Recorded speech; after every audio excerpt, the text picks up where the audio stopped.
What's going on, everyone? It's Mike back again, and double video today, really. Match reaction. Obviously, the Salford game finished about an hour ago, and also Everton have got a deal agreed with Leon for Jake O'Brien. Where to start?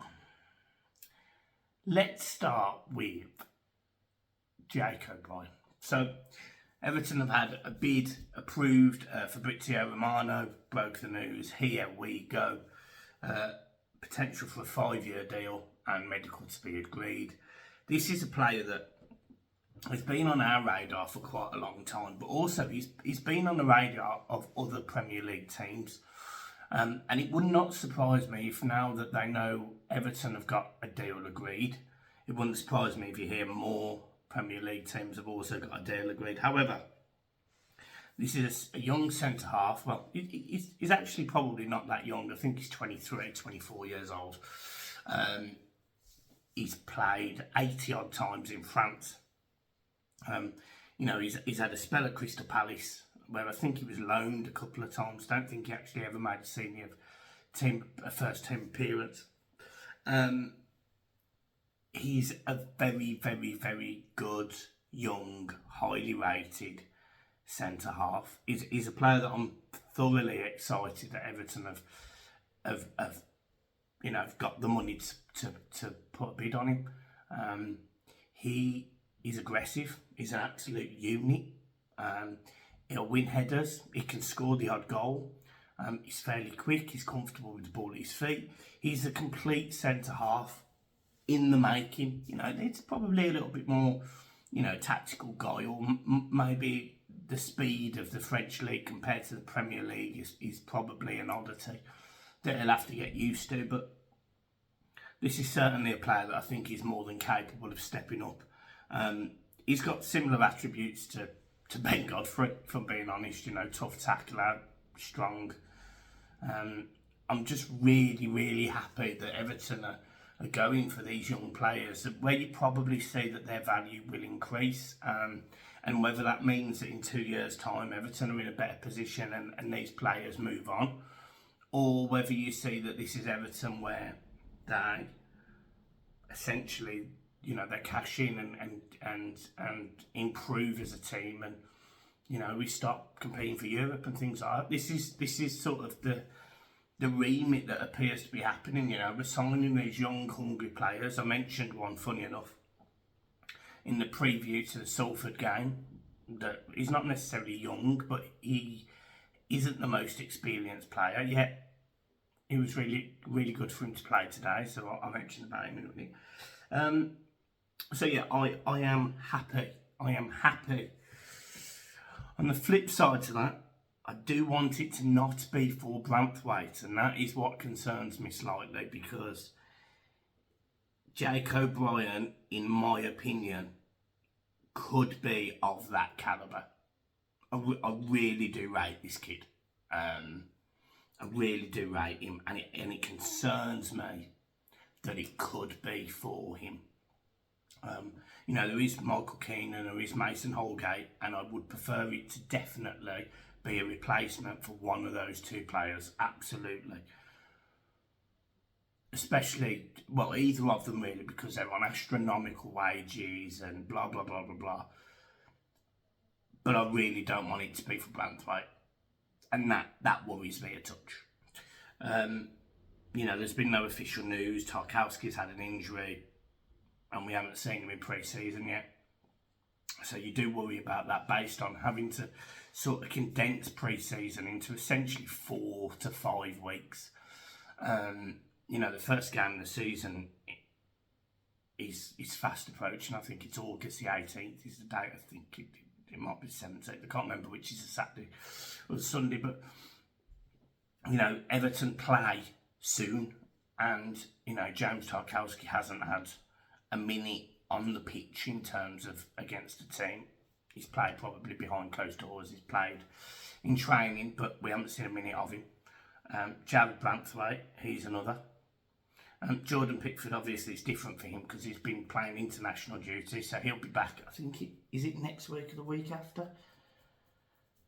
But he'll be fine. He'll adjust his.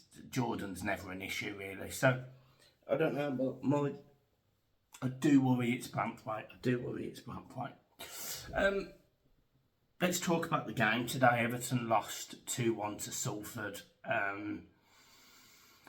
A game that we played decent football. The pitch looked really slow as well, by the way. I mean, I'm not making excuses, we've lost to Salford. But the pitch looked really slow. And the ball looked like it would sort of hold up on the grass, which I don't know whether that's just the way that the ball plays on that pitch or whatever, but that's how it seemed to be on the camera. But Everton definitely struggled to get their foot on the ball. They definitely struggled with composure today.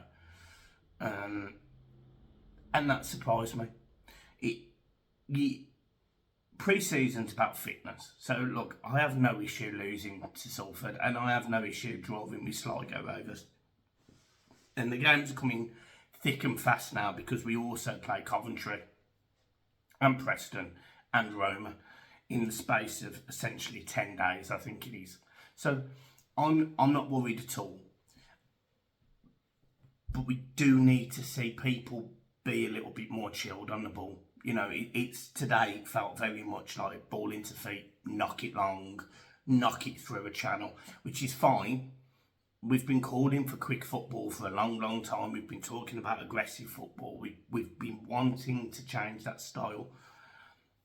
But today it looked too much. It looked almost a step too far at times. There was players there that I thought struggled. I thought Beto struggled. I thought Calvert-Lewin, yet again, has struggled. I don't know where his head's at, if I'm being honest. I'm getting that impression.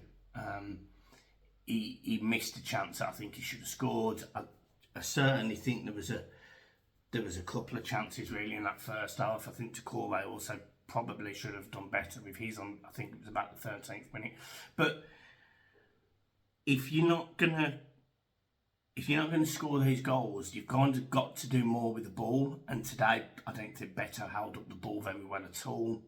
I don't think Lewin did really. There was many times where they were both playing back towards their own goals. So again, the players playing off them, they're trying to run through the channels, they're trying to create space, and we're playing these balls through to them that either aren't getting there. The final third was awful. But then when your two strikers are playing back to goal, it's not good enough. There was moments where they linked up quite well. The ball, I think it was fairly early. No, it weren't. It was probably about 15, 20 minutes.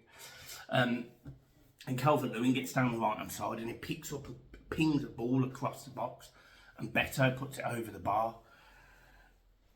They're glimpses of what two strikers could do, but I think they're too similar in attributes, if I'm being brutally honest. And then Chimiti, who I had been crying out for to start this game, and he came on and he started really bright. He won us a free kick by doing some really good footwork. Takes in the ball really well. He beats a man and then he just gets, I think essentially just gets pulled over or clipped over. Anyway, the free kick, James Garner steps up and slots it home, makes it 1-0. It's a really good finish, low to the keeper's left. And at that point I thought, right, well, just be more confident, keep going. Dyche didn't really roll the dice in terms of all of the changes at his disposal to about 60 minutes. And as soon as he made all those subs, the performance fell apart. Now, there was no experience on that pitch at one point. So you're essentially playing the under 23s and the under 21s against a full Salford team. But those players are going to come up against teams like Salford in like the Carabao Cup, or not the Carabao Cup, is it the trophy that they play in? The under 23s going to tournament football against lower league teams, and they were well off it.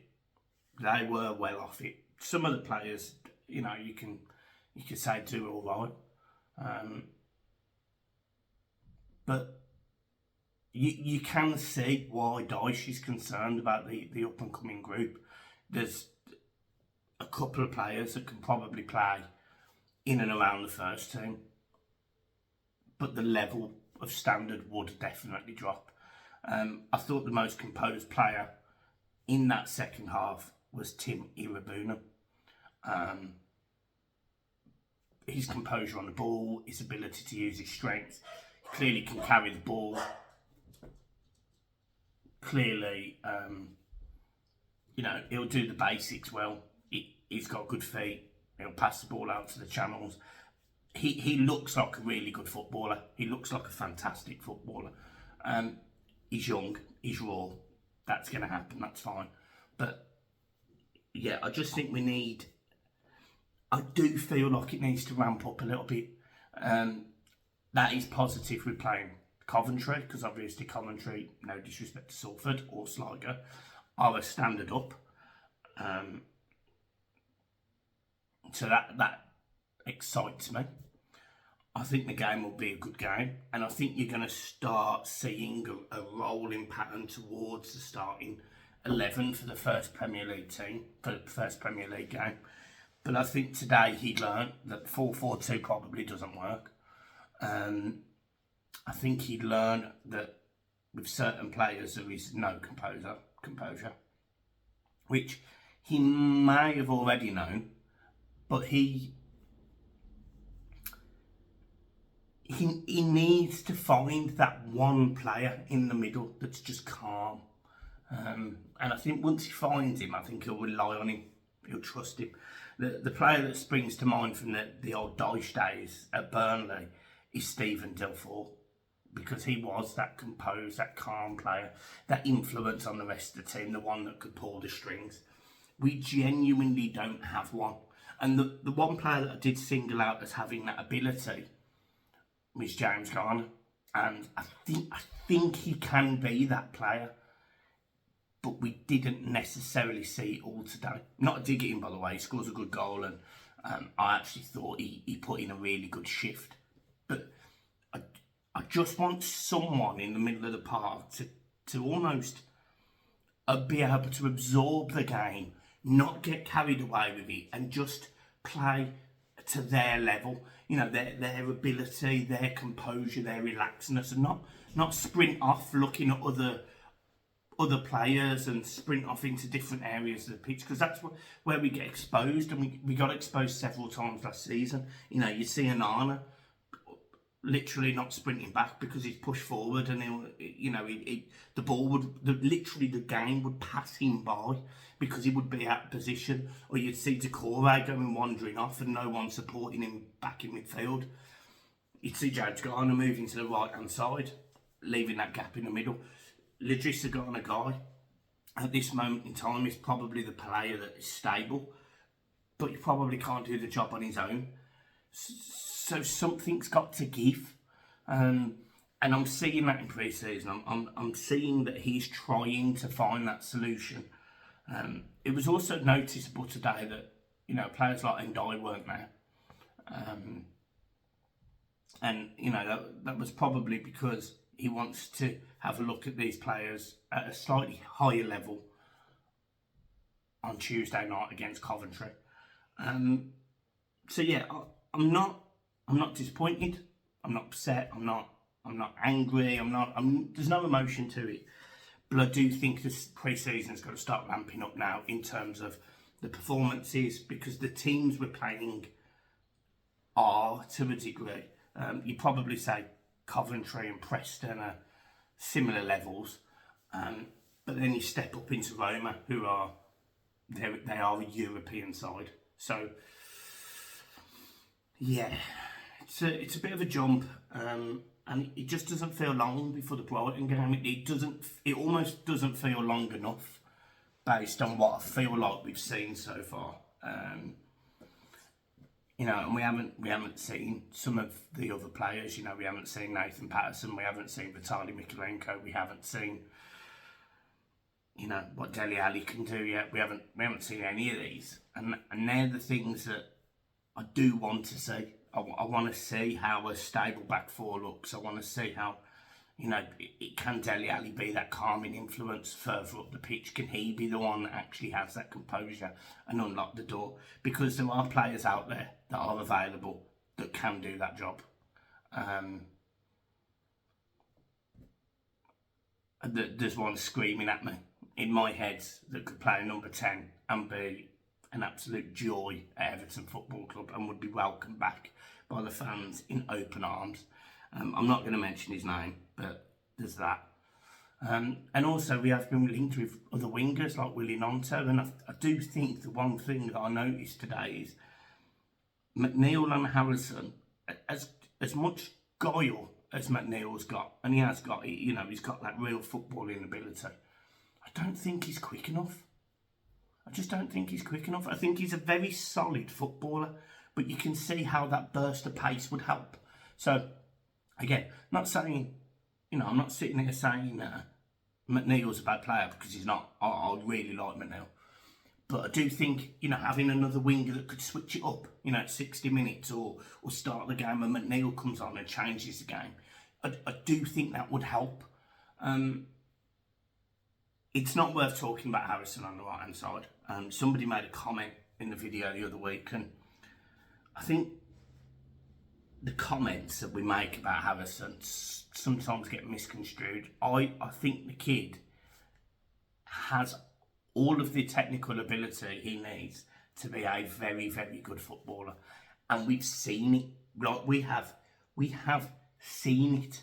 You know, at Leeds, I think the first season he come up, he was involved, I think, in 15 goals or 11 goals and some assists. He's clearly got it, but we're not seeing it. And that's what I want. That's what I want to see. I want to understand where that is. I want to understand, you know, how many minutes is Jack Harrison when the season is in play, and if there's another winger coming in, how many minutes is he actually going to get? And that's the bit I don't know, because I don't know how much he's going to play. So, yeah, look, I'm leaving it there, but there's a lot of things you need to think about from that performance today going forward. You know, irrespective of this Jake O'Brien stuff, you know, a £17 million bid, I think it is. It's all positive, like that's positive, but there clearly is just this, the squad just needs to do a bit more from that, in my opinion. So, right, we'll leave it there. Make sure you hit the like and subscribe button. John will be back soon. He's actually battling COVID, I think, or he's poorly. But he is okay. You know, he's still with us. He's still smiling. So, yeah, up the toffees. Peace.